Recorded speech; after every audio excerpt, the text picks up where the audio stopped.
Do you believe in past life regressions? Do you ever wonder, are they real? Is it delusional? Am I, the sum total of all past lives? Or am I someone famous? Or have I been through horrific things? This is what we're going to talk about in today's episode.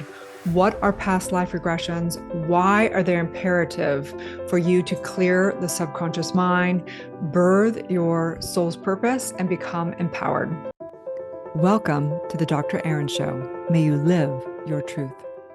Hi there and welcome. I'm Dr. Erin, Doctor of Divinity, and I'm also a master spiritual coach. And today's topic is past life regressions. This is one of my favorite topics. It is something that blew my mind when I began to do it years ago. And so I want to dive into, what are past life regressions? Why are they important that we do it? Why do we even need to know that information? And is it real? Is it not real? Okay.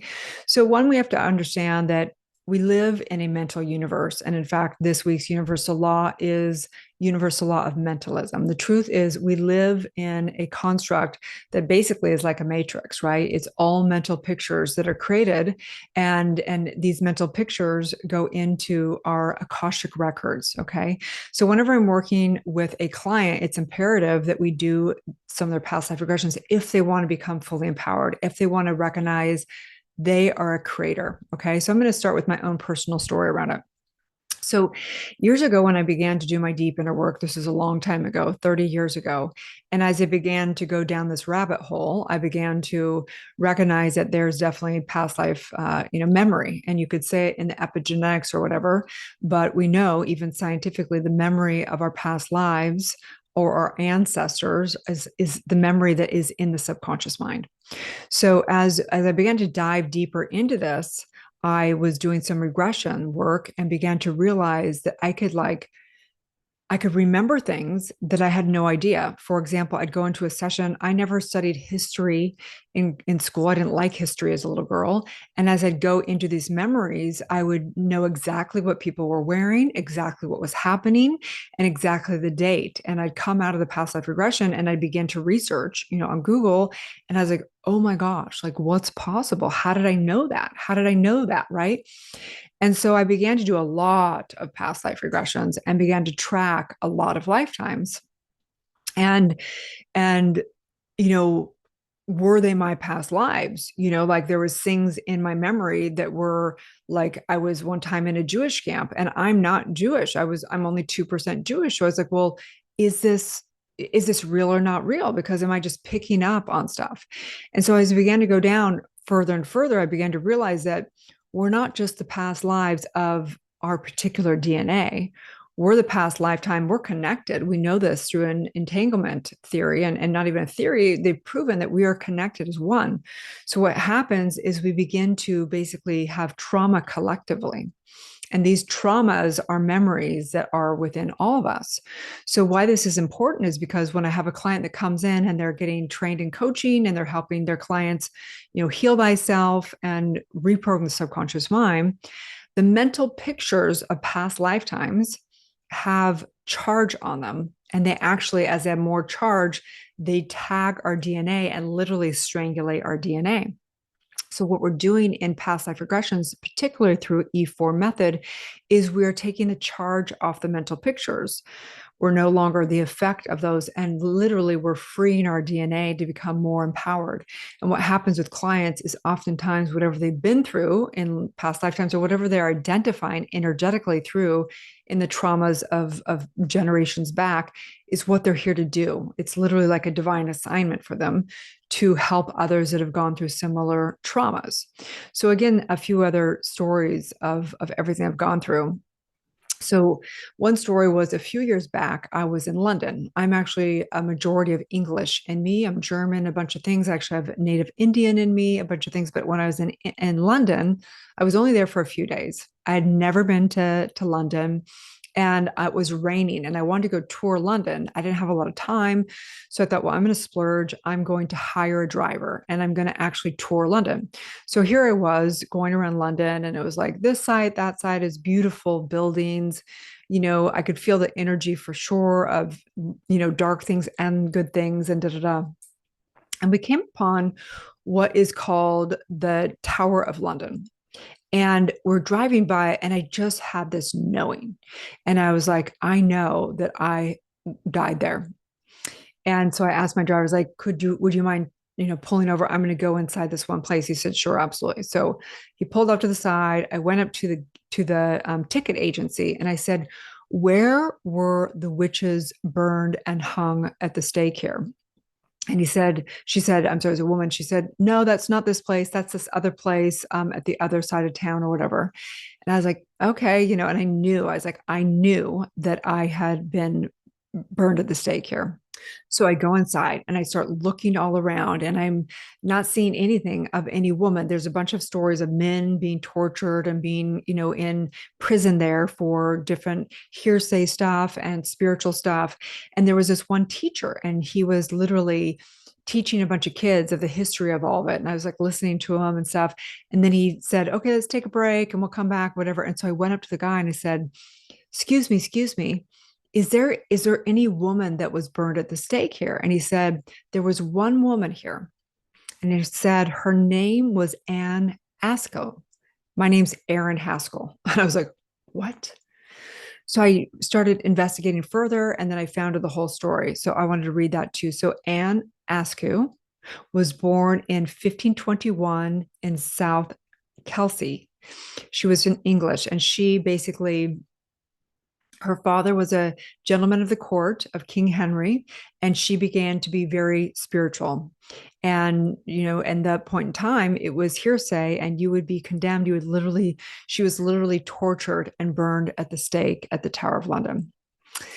So the point is that we have an inner knowing, and we have all this trauma that's happened, whether it was directly in our DNA or collectively, because those actual traumas, we are one with our one soul. There's only one soul, and there's only one family. There's one divine, and it's in fractals, but we're affected by everything. We know this from quantum, physics. We know that when one thing is impacted in the universe, the other thing that's touched it is impacted, and everything came from, you could say, the Big Bang. It's not exactly correct spiritually, but everything is connected. So here I was, it shook me up, but it also was so confirming, because we all have gifts, right? And my gift is being able to track a lot of past lives. And when I'm doing this with clients, actually, I don't track their past lives. I don't say, hey, this happened to you. It's not what we do. What we do in E4 is it's almost like it's through regression work, and it's also like almost through the imagination. As Einstein said, our greatest faculty is imagination. But when we go in the wormhole of imagination, we begin to open up into memory. And in that memory, there's a lot of emotions.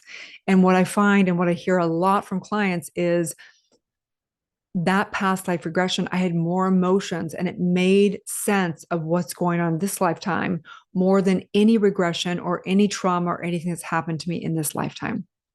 So the point is, past life regressions are imperative. They're imperative, number one, to clear the subconscious mind. We have patterns sometimes, and we don't even know why we're having these stuck patterns in this lifetime. And it all comes from past life memory, particularly traumas. Another thing of why past life regressions are imperative is because your soul's purpose is born out of the hardest things you've been through. And you may have a soul's assignment that may be something that is really traumatic that's happened in this lifetime or in past lifetimes. And it may not even be necessarily what happened to you, but happened to the collective. But there's memories. The third reason to do it is just for empowerment. When I'm working with a client and helping them have full revelation and really having enlightenment, the point is that you are a creator. And when you recognize whatever's happened to you in the past and the decisions that were made out of those traumatic incidents, it restores the empowerment. It restores you to understand that you are a creator. You are the I am. You are one with divine. You are one with God's source within. And that's why doing past life regressions are so imperative. Okay. So secondly, in the Q&A today, I want to go over some of the questions that people have about past life regressions.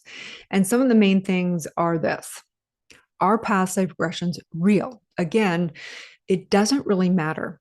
And this is kind of that weird thing. It matters the mental pictures that come up and what's the meaning around it.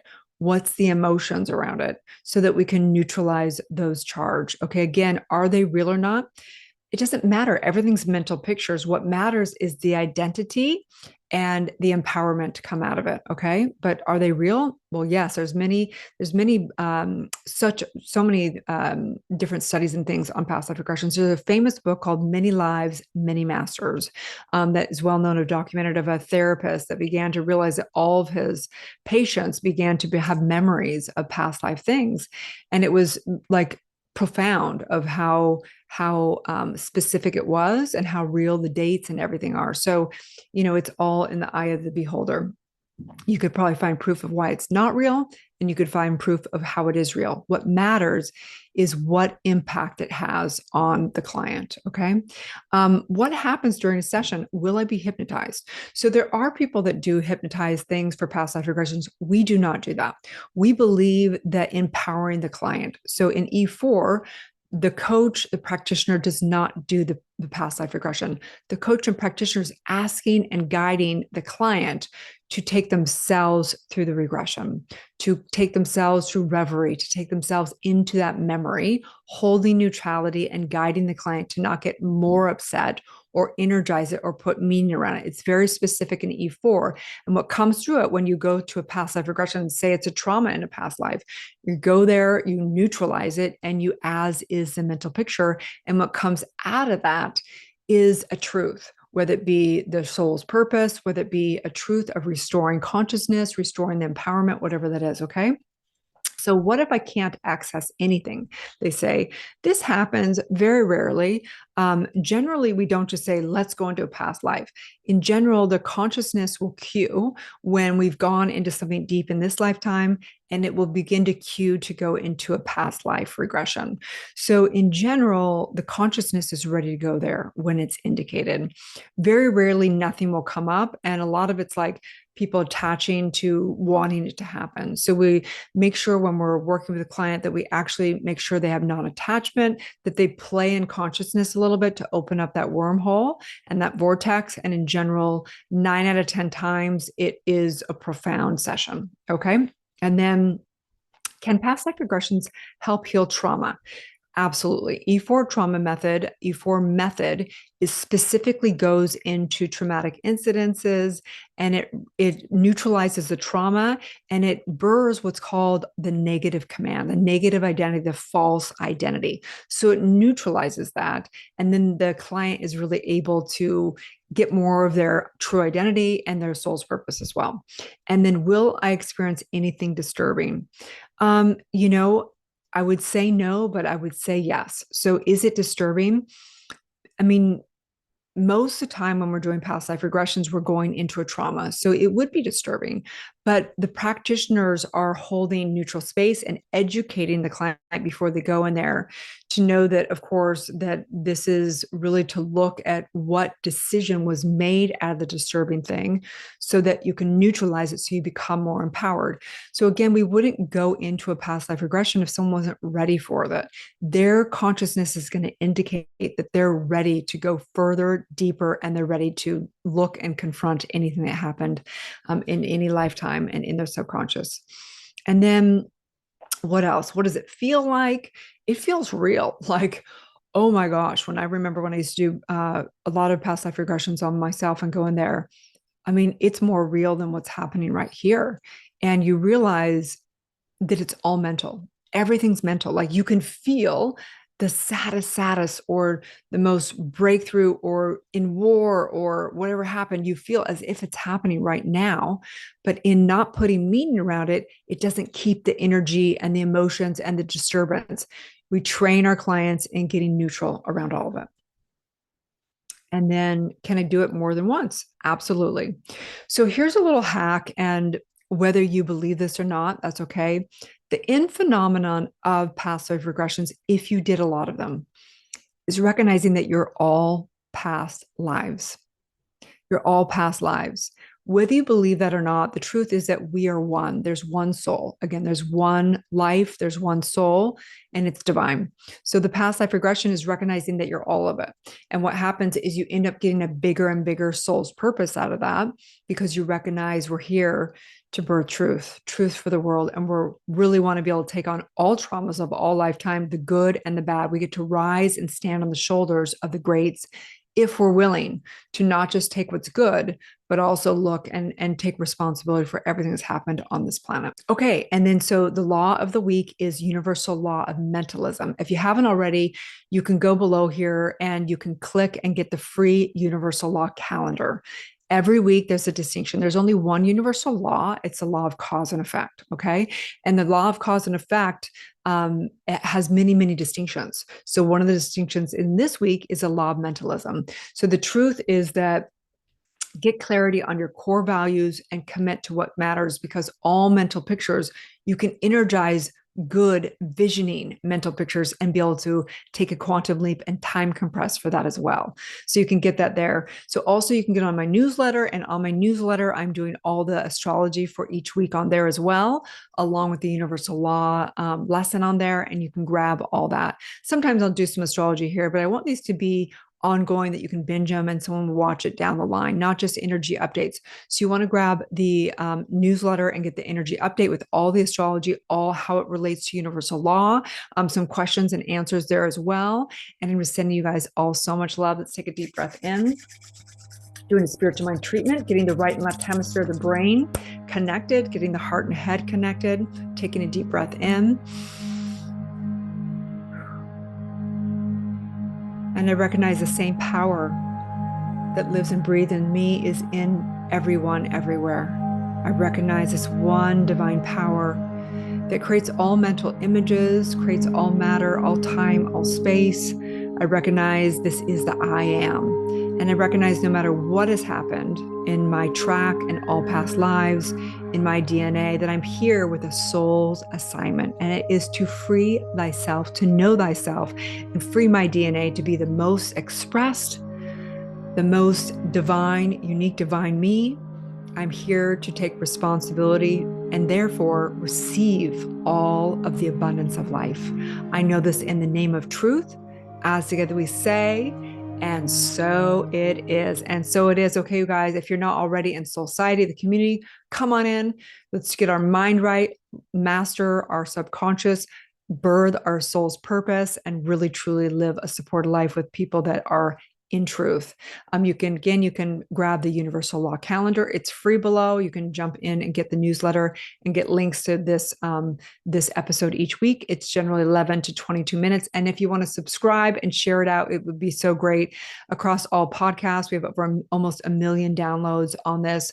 YouTube, somewhat's new. So share, like, all that stuff. I'm sending you guys so much love, and may you live the truth.